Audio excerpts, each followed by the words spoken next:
Hello everyone, এই ভিডিওতে আমরা আরো এক ধরনের কন্ডিশনাল স্টেটমেন্ট সম্পর্কে বোঝার ট্রাই করব। ধরো তুমি তোমার বন্ধুকে বললা, দোস্ত চল কিছু খেতে যাই, কি খাবি বল। তো তোমার বন্ধু বলল 100 টাকার বেশি থাকলে বার্গার খাবো, 50 টাকার বেশি থাকলে ফুচকা খাবো। তো এই কথাটাকে যদি আমরা কন্ডিশনাল স্টেটমেন্টে লিখি, তাহলে বিষয়টা এরকম দাঁড়ায়: যদি 100 টাকা বা এর বেশি থাকে তাহলে বার্গার খাবো, অথবা যদি 50 টাকা বা এর বেশি থাকে তাহলে ফুচকা খাবো, না হলে কিছু খাবো না। ঠিক আছে? তো ধরো তোমার কাছে একটা টাকা আছে, ঠিক আছে, একটা সার্টেন অ্যামাউন্ট টাকা আছে। আমি সেটা তোমার ওয়ালেটে ধরো নাও 120 টাকা আছে, ঠিক আছে। তো এখন 120 টাকা আছে।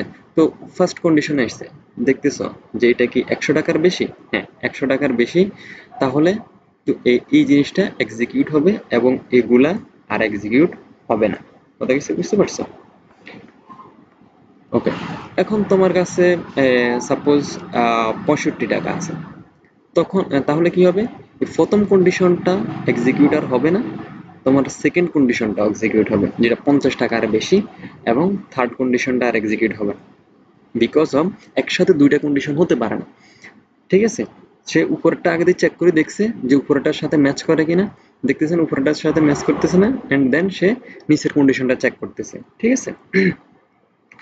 তো এখন ধরো না, তোমার কাছে আছে ধরো 30 টাকা। ওকে। তো এখন তুমি ফার্স্ট কন্ডিশন চেক করতেছো যে 100 টাকার বেশি কিনা, না 50 টাকার বেশি কিনা, তাও না। তাহলে কি করবে? কিছু খাবো না, এটা এক্সিকিউট হবে। কথা কিছু বুঝছো? তো এগুলোকে আরেকটু বিষয়টাকে যদি আরেকটু এলোবেরেট করি আমি, আহ, ধরো ধরো এটা হচ্ছে, এখন যদি আমরা আমাদের প্রোগ্রামিং এর ভাষায়, এটাতে হচ্ছে আমাদের বাংলাতে যেভাবে আমরা বুঝি। তো এখন যদি আমরা প্রোগ্রামিং এ লিখি, সেটা আমরা কিভাবে লিখি সাধারণত? যেমন এটা কি, এটা আমরা এতক্ষণ আশা করি গেস করি ফেলাইতে পারছো। এটা হচ্ছে আমাদের সেই ইফটা। ঠিক আছে? আর এই যে 100 টাকা বা এর বেশি থাকে, এটা হচ্ছে আমাদের কি, কন্ডিশনটা। ঠিক আছে না? তার মানে এই একটা যদি টাকা থাকে, এখানে যদি একটা টাকা থাকে, তার মানে এই টাকা গ্রেটার দেন ইকুয়াল 100। ঠিক আছে? আমরা কি বলতেছি যে 100 টাকা বা এর বেশি থাকে তাহলে কি খাবো? বার্গার খাবো। তো এর সাথে সাথে কিন্তু আমরা না হলেতে চলে আসবো না। এরপরে তোমার কাছে আচ্ছা ঠিক আছে 100 টাকা বা এর বেশি নাই, ওকে ফাইন, সমস্যা নেই। তাহলে তুমি আরেকটা কন্ডিশন চেক করো, তোমার কাছে 50 টাকা বা এর বেশি আছে কিনা। ঠিক আছে? যদি তোমার কাছে 50 টাকা এর বেশি থাকে তাহলে তুমি ফুচকা খাবা। তো এই জিনিসটাকে আমরা এইভাবে চেক করতে পারি, এই অথবাকে ইলস, অথবার জন্য, আর এই যদি যেটা আছে তার জন্য ইফ। ইলস ইফ দিয়ে, এটা হচ্ছে আরেকটা কন্ডিশনাল স্টেটমেন্ট সি প্রোগ্রামিং এ। তো ইলস ইফ দিয়ে আমরা আরো একটা কন্ডিশন চেক করতে পারি কি, যে টাকা যেটা আছে এই টাকাটা বড় সমান কিনা 50-এর। ঠিক আছে? যদি টাকাটা 50-এর বড় সমান হয় তাহলে তুমি কি করো? ফুচকা খাও। ওকে। এখন এখানে একটা একটা কথা মাথায় রাখিও, সেটা হচ্ছে এ আমাদের একটি কন্ডিশনাল স্টেটমেন্টে শুধুমাত্র একটি ইফ এবং শুধুমাত্র একটি ইলস, এখানে এটা কি আমাদের ইলস এর পার্ট, ঠিক আছে, ইলস এর পার্ট, একটি ইফ এবং একটি ইলস থাকে। কিন্তু একটি কন্ডিশনাল স্টেটমেন্টে একাধিক ইলস ইফ থাকতে পারে। কথা কিছু বুঝছো? এই কথাটা মাথায় রাখবে, আমাদের একটা কন্ডিশনাল স্টেটমেন্টে একাধিক ইলস ইফ থাকতে পারে। শুধুমাত্র ইফ একটাই থাকবে এবং এলস একটাই থাকবে। ইফ ইফ দ্বারা প্রথম কন্ডিশনটা আমরা চেক করি, এলস দ্বারা কি, যদি উপরের কোনো কন্ডিশন সে এক্সিকিউট না হয় বা উপর কোনো কন্ডিশন যদি ম্যাচ না করে, সে কোথায় চলে আসবে? নিচে চলে আসবে, ইলসে চলে আসবে। ঠিক আছে? তো ইলসের কোনো কন্ডিশন হয় না। কথা কিছু বুঝছো? তো এই হচ্ছে বিষয়। তো আমরা যদি এই জিনিসটাকে একটু এখন কোডে দেখিনি, তাহলে কোডে দেখিনি। ঠিক আছে? তো আমি নতুন একটা ফাইল খুলছি, ধরো conditional r2.c। ওকে। তো এখানে আমরা আমাদের কোডগুলো লিখে ফেলাই, include stdio.h।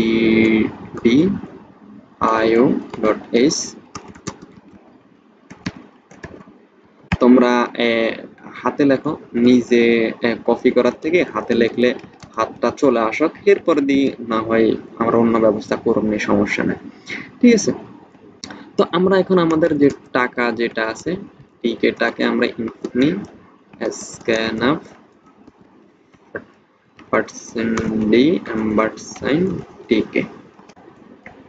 ওকে, এখন আমাদের ফার্স্ট যে কন্ডিশনটা, আমাদের ফার্স্ট কন্ডিশন কি ছিল, যে আমাদের ইফ টাকাটা যদি বড় সমান হয় 100 এর, তাহলে কি খাবো আমরা, বার্গার খাবো, ঠিক আছে। তো এই জিনিসটাই আমরা লিখবো, ইফ টাকা গ্রেটার দ্যান ইকুয়াল 100, যদি 100 হয় তাহলে কি খাবো আমরা, প্রিন্ট করো বার্গার খাবো। ইলসিফ, অথবা যদি টাকাটা 50 টাকা এর বেশি হয়, 50 টাকা বা এর বেশি হয়, তাহলে প্রিন্টএফ যে ফুচকা খাবো, ফুচকা খাবো। ইলস প্রিন্টএফ কিছু খাবো না। ওকে, তো এখন ধরো না আমার টাকাটা সাপোজ ধরো সাপোজ 3000 টাকা দিন, ঠিক আছে। বিসমিল্লাহির রহমানির রহিম,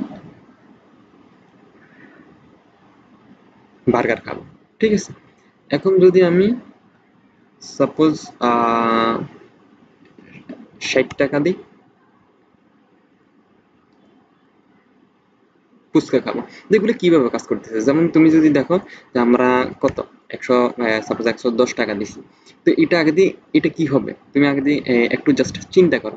সে ফার্স্টে এই কন্ডিশনটা চেক করতেছে যে আসলে এটা কি 100 টাকা বা এর বেশি কিনা। হ্যাঁ, 100 টাকা এর বেশি, তাহলে কি প্রিন্ট করবে সে আমাদেরকে, যে বার্গার খাবো, এই জিনিসটা প্রিন্ট করবে।